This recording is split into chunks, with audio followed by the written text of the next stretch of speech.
8 сентябр дар толори кохи Борбад ба истиқболи 30-мин солгарди истиқлоли давлатии ҷумҳурии Тоҷикистон ҷамъомади тантанавӣ баргузор гардид.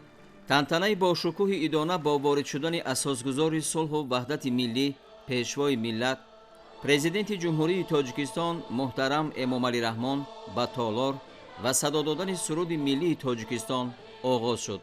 дар ҷамъомади тантанавӣ аъзои ҳукумати мамлакат, роҳбарони идораҳои давлатӣ, фаъолону собиқадорони ҷумҳурӣ, ҷавонон, намояндагони сершумори кормандони касбу кори гуногун ва сафирони кишварҳои хориҷи муқими Тоҷикистон иштирок карданд.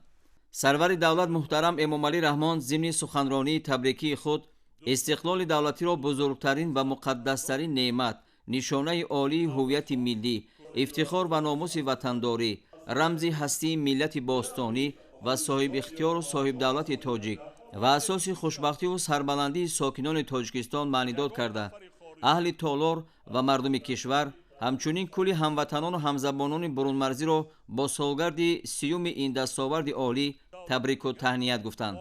зимни суханронии пурмуҳтавои хеш президенти мамлакат муҳтарам Эмомалӣ Раҳмон оид ба дастовардҳои тамоми соҳаҳо, шурӯъ аз давраи баъди ҷанги шаҳрвандӣ, баргардонидани гурезаҳо, таъмини сулҳу ваҳдати миллӣ, рушди иқтисодиёт, барқарорсозии шохаҳои фалаҷгаштаи ҳокимият, қабули конститутсия ва рамзҳои давлатӣ, ислоҳоти соҳаҳо ба хотири таъмини зиндагии шоистаи мардум, интихоби самтҳои асосию стратегӣ ва қабули барномаҳои давлатии стратегии рушд андешаронӣ намуданд.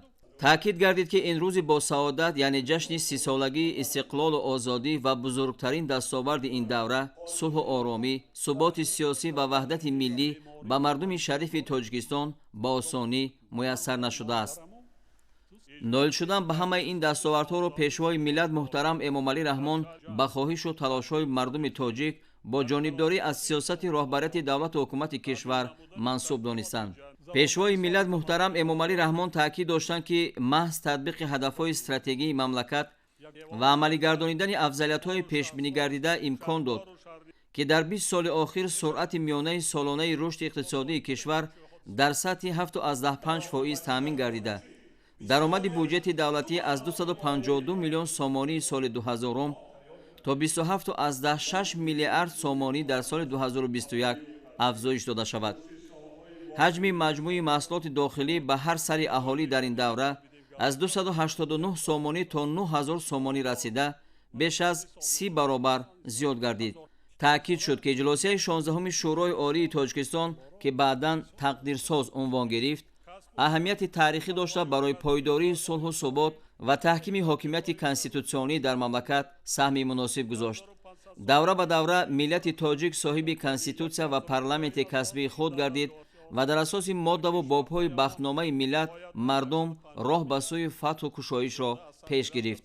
президенти мамлакат муҳтарам Эмомалӣ Раҳмон изҳор доштанд, ки дар натиҷаи таъмин гардидани суботи макроиқтисодӣ даромади пулии аҳолӣ аз 1 миллиард сомонии соли 2000 ба 65.4 миллиард сомонӣ дар соли 2020 афзуда, сатҳи камизоатии аҳолӣ аз 83% соли 1999 то 26.3% дар соли 2019 коҳиш дода шуд. яъне дар 20 соли охир сатҳи камизоатӣ зиёда аз 3 баробар паст гардид. дар ин давра шумораи аҳолии кишвар аз 5.5 миллион нафар то 9.7 миллион нафар, яъне беш аз 1.7 баробар зиёд шуда, сатҳу сифати зиндагии мардум куллан беҳтар гардид ва дарозумрии миёнаи шаҳрвандон ба 75.1 сол расид. соли 1991 умри миёнаи сокинони кишвар 70.1 солро ташкил мекард. суръати афзоиши миёнаи аҳолӣ дар давоми ин солҳо 2.1% ташкил кард. дар даврони соҳибистиқлолӣ ба 1.4 миллион оила барои бунёди манзили истиқоматӣ 138 000 гектар замин ҷудо карда шуд. яъне беш аз 8 миллиону 800 000 нафар шаҳрвандони мо имконият пайдо карданд, ки шароити истиқоматии худро беҳтар намоянд. тоҷикистон тибқи арзёбиҳои байналмилалӣ дар 10 соли охир 4 маротиба ба 10-гонаи кишварҳои пешсафи ислоҳотгари ҷаҳон дар самти пешбурди соҳибкориву сармоягузорӣ дохил гардид. соҳибкорони мо махсусан ба хотири истиқболи сазовори ҷашни бузурги 30-солагии истиқлоли давлатии Тоҷикистон در بنیاد بیش از 25,000 انشاءات استحصالی و اجتماعی سهم گذاشتند که این به تشکیل 10,000 جای نو کاری و حل بسیار مشکلات اجتماعی اهالی مساعدت می‌نماید. ضمن سخنرانی سرور دولت محترم امامعلی رحمان اوید به وضع زود تغییریابنده جامعه جهانی، اوضاع مرکب سیاسی کشور همسایه افغانستان، تأثیر آن به امنیت کشورهای منطقه و جهان، موقع یگانه و استوار تاجیکستان را معین کردند. پرزیدنت مملکت محترم امامعلی رحمان از جامعه جهان، کل کشورهای سیاره و نهادهای بین المللی اوید به حقوق بشر طلب کردند که نسبت به تقدیر مردم جنگ زده افغان بی‌طرف نباشند. امروز تاجیکستان در عرصه بین المللی به صفت کشور صلح‌دوست و صلح‌آفر پیروی ارزش‌های دموکراتی و همگرایی شناخته شده است. من اندیشه‌های خود را دایر به قضیه کشور همسایه و دوست ما جمهوری اسلامی افغانستان 22 ایول سال جاری مفصل بیان کرده بودم. مشاهده و تحلیلان نشان می‌دهند که در مدت بیش از یک ماه گذشته وضعیت در این کشور متاسفانه باز هم مرکب و هلاکتبار و باعث نگرانی جدی ممالک منطقه و جهان گردید. ساکنان این کشور که بیش از 40 سال اخیر در شرایط جنگ و ناآرامی عمر به سر میبرند، وقتهای آخر با مشکلات باز هم بیشتری امنیتی و اجتماعی روبرو شدند. در رابطه با این بار دیگر خاطرنشان می‌سازم که برای به میان آمدن چنین وضع فاجعه بار مردم افغانستان با تاریخ و تمدن و فرهنگ چندین هزار ساله خود گناه ندارند.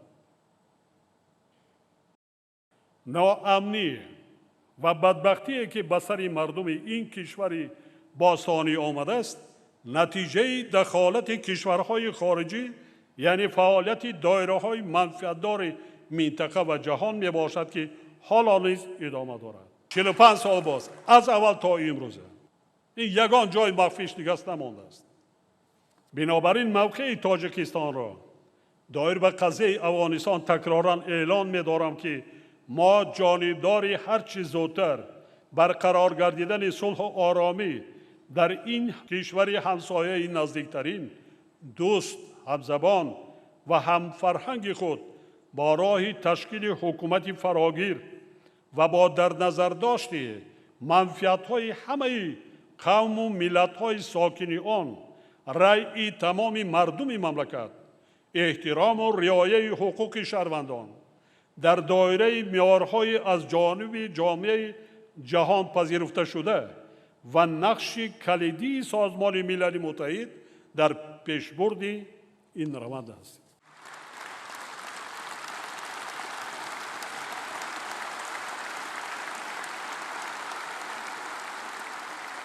همچنین میخواهم باز یک نکته مهم را تاکید نمایم که جامعه جهان از جمله کشورهای منفعت‌دار حقوق معنوی ندارند که مردم افغانستان را با مشکلات به وجود آمده تنها گذارند.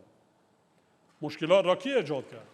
زیرا بار دیگر خاطر رسان می سازم که وضعیت سنگین و فلاکتبار این کشور با گناه ساکنان آن به وجود نآمده است. من در حیرتم که تمام نهادهای بین المللی عاید به حقوق بشر خاموشی را اختیار کردند و در مورد پشتیبانی از حقوق مردم افغانستان هیچ گونه تشبث نشان نمی‌دهند.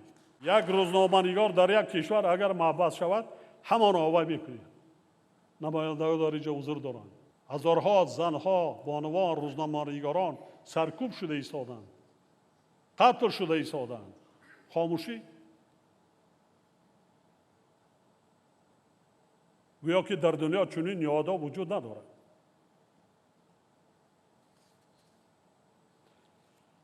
دیگر اینکه بی‌تفاوتی نسبت به سرنوشت افغانستان باعث افزایش خشونت، باز هم وزنی‌تر شدن زندگی ساکنان آن، سرزدن جنگ تحمیلی شهروندی با مقیاس سالهای 90 عصر گذشته، فلاکت بشری همچون مرکز تروریسم بین المللی باقی ماندن قلمرو این مملکت و به طور جدی خللدار گردیدن امنیت و ثبات در کشورهای منطقه و جهان می‌گردد. وضعیت افغانستان به کشورهای آسیای مرکزی تأثیری بواسطه منفی می‌رساند، زیرا من بارها گفتم که امنیت منطقه ما در نوبت اول به وضع این کشور همسایه وابسته می‌باشد. ما 1400 کیلومتر 60% سرحدی سابق شوروی با افغانستان و 60% سرحدی منطقه آسیای مرکزی با افغانستان بر دوش تاجیکستان است. در رابطه به این خاطر رسان می سازم که طی زیاده از 20 سال اخیر من از منبرهای تشکیلات سازمانهای بین المللی و دیگر همایش‌های بین الخلقی حل مسئله افغانستان را به جامعه جهانی ده‌ها بار ابراز داشته تاکید نمودم که قضیه افغانستان راه حل نظامی ندارد و باید تنها با راه مذاکرات حل و فصل کرده شود. ولی جامعه جهانی از جمله دایره‌های منفعت‌دار و دخلدار به حل این مسئله تا اندازه بی‌تفاوتی ظاهر کردند. حتی بعض از سیاستمداران که حالا در نفقه است از یک کشور مترقی جهان، دموکراتی جهان، با من هم خیلی جواب داد: محترم پرزیدنت، پرابلم افغانستان این پرابلم شما، این پرابلم منطقه شما، برای ما پرابلم های اروپا بسنده است. و بعد اون حادثه های سپتامبر بعد توجه جامعه جهانی تغییر یافت. در نتیجه مشکلات افغانستان به جای رسید که امروز تمام بشریت مخصوصا تاجیکستان و دیگر کشورهای همجوار آن را به تشویش و نگرانی جدی آورده است.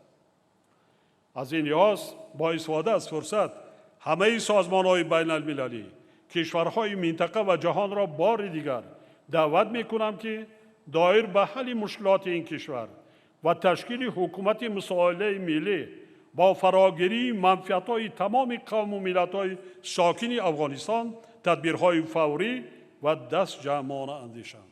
اینچنین رسانیدن کمک‌های بشردوستانه به مردم این کشور از جمله تدبیرهای تأخیرناپذیر میباشد.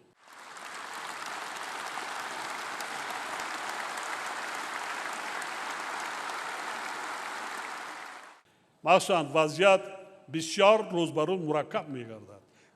در دوره تیرماه زمستان مردم را با یک یاردم بشردوستانه سیر کردن امر محال است. دولت را گرفتن کار آسان، راهبری کرده اداره کردنش مشکلات خیلی سخت و سنگین است.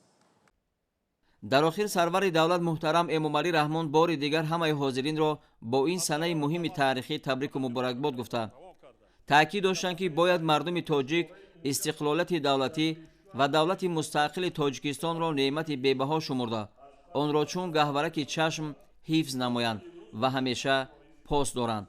ما باید من بعد نیز سرجم و متحد باشیم، نعمت قیمتترین زندگیمان استقلال و آزادی را حمایت کنیم.